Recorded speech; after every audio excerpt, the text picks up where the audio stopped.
好，我们来关心的是解放军的第2号人物张幼霞落马哦。这个传出有一些不一样的原因，不管是在做核武上面的泄密，还是黑金贪腐，现在双爆雷哦。习近平彻底掌握军权了吗？那台海局势接下来如何看？今天我们会一起的来做关心，这个是中国大陆的国防部在1月24号这一天正式的宣布了，中央军委副主席张幼霞以及包括了中央军委联合参谋部的参谋长，他们提到的刘振立2位哦，因为呢这边说涉嫌严重的违纪违法，遭到立案审查做调查。那么解放军也在1月26号在头版这边特别发文说，人民军队不容反败，不容贪腐等等。那《华尔街日报》也做了报道说，张幼霞真正落马的原因，《华尔街日报》解密，是因为他说呢，向美国泄露了有关于中国大陆核武计划的资讯，这是第一个原因。第二个原因，现在据传是因为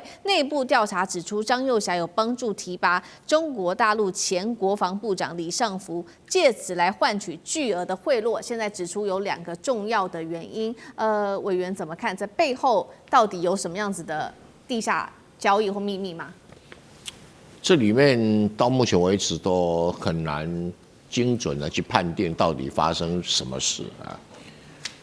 中共中央军委会如果以这样来看的话，目前只剩下主席习近平跟副主席张生民啊，剩下2个人。而这副主席张生民是火箭军的上将，那其他的大概都因为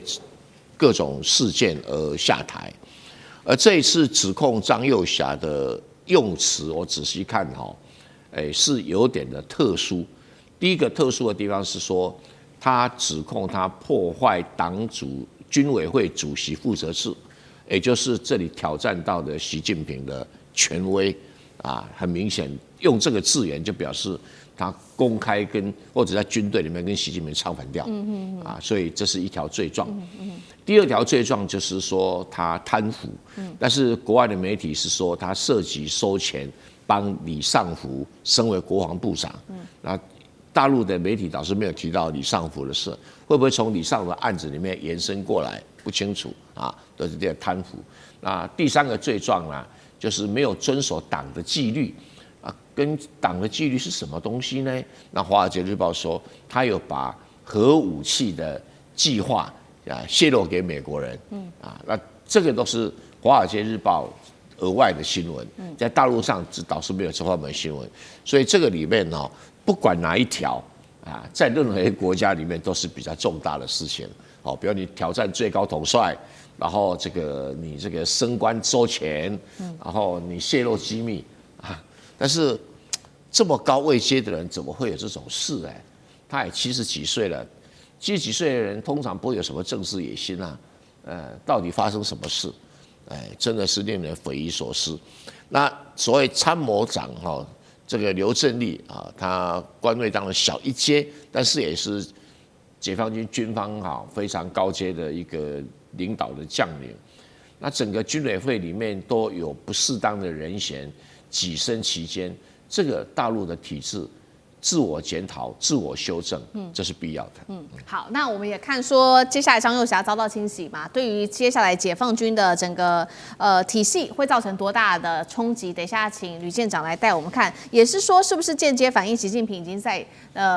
大权在握，能够掌握军方了呢？我们先来看一下这个张幼霞她的背景，因为特别的不凡哦，她是中共中央政治局的委员，也是中央军委会副主席，跟习近平同为太子党的成员，而且父亲叫做张宗逊，在国共战争的时候和习近平的父亲习仲勋同在西北野战军并肩作战。张幼霞的位阶来讲也非常的高，仅次于习近平，被视为解放军的第2号人物。那美国政治风险咨询公司这边做了一个分析，说这一次的落马行动也代表说，在解放军历史上是前所未见的，是对最高指挥系统的彻底清洗。接下来对解放军的整体军系会有什么样的影响？吕舰长怎么看？其实我个人的研判不会有任何的影响。为什么？因为这一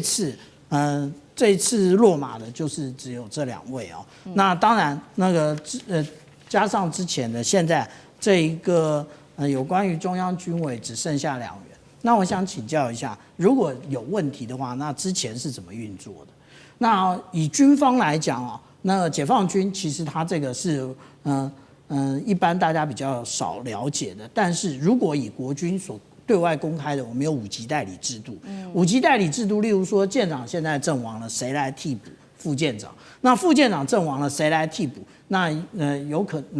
按照各个单位不一样，属性不一样，就会有不一样的一个替补，可能是辅导长啊，或者是有可能是战系长，或者是作战长。那中央军委何尝不是如此？现在能够正常运作，也因为如此。那我们来看一下，大家认为有问题。那我想请问一下，也就是这个东部战区的司令杨志斌，他仅上台了1周，我们就看到了这一个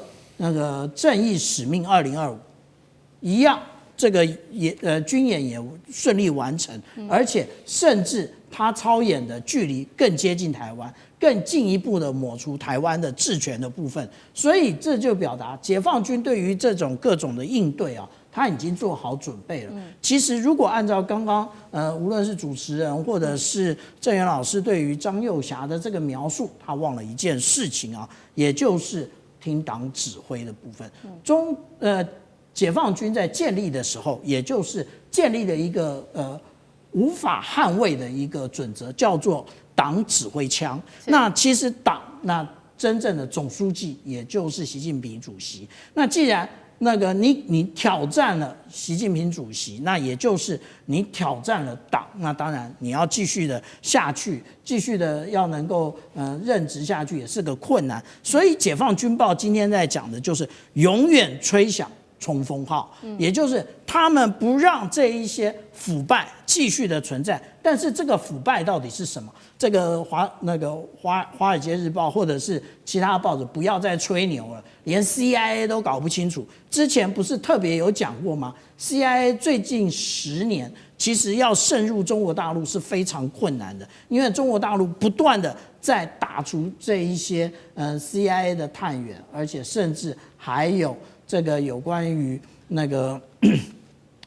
法律的约制啊，都在这里面。所以我们这样讲，他方式的贪腐啊，这个是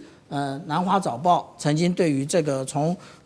李尚福那到现在张幼霞他的一个描述。那这一个描述真正的指出来的，也就是他们在共事的过程当中是曾经做过了什么，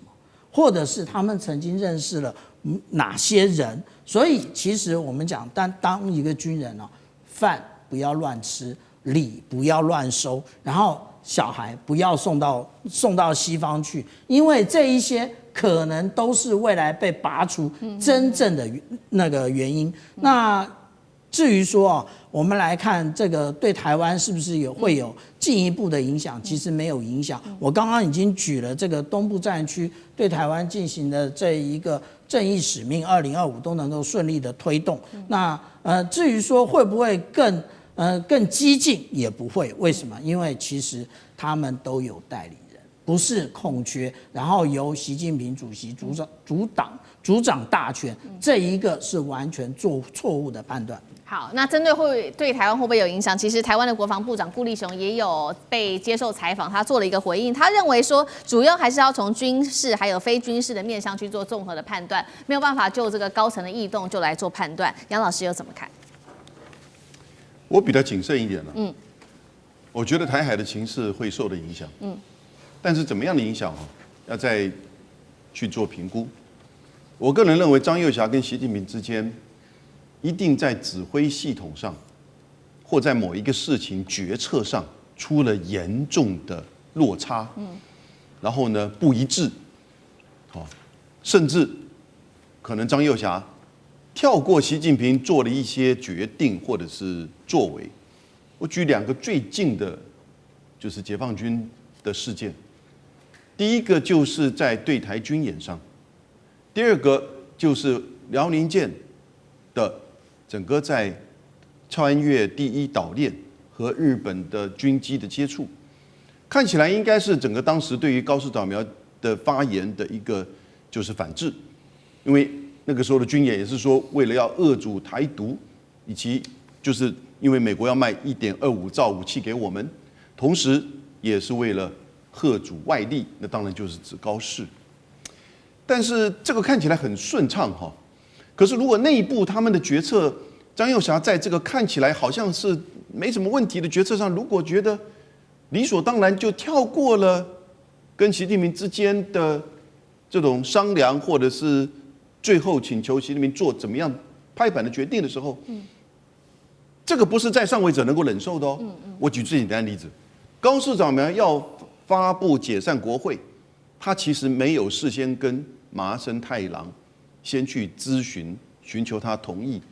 一直在新闻出来的前几天才告知，在一个参会上，麻生太郎自己说：“我也是被告知。”如果这个事情是发生在就是解放军对台军武、军演或类似的行动上，基本上军委会主席怎么能接受这个事情？对，那就出现到了，这个整个指挥体系就变了。他觉得理所当然的事情，结果还跳过我。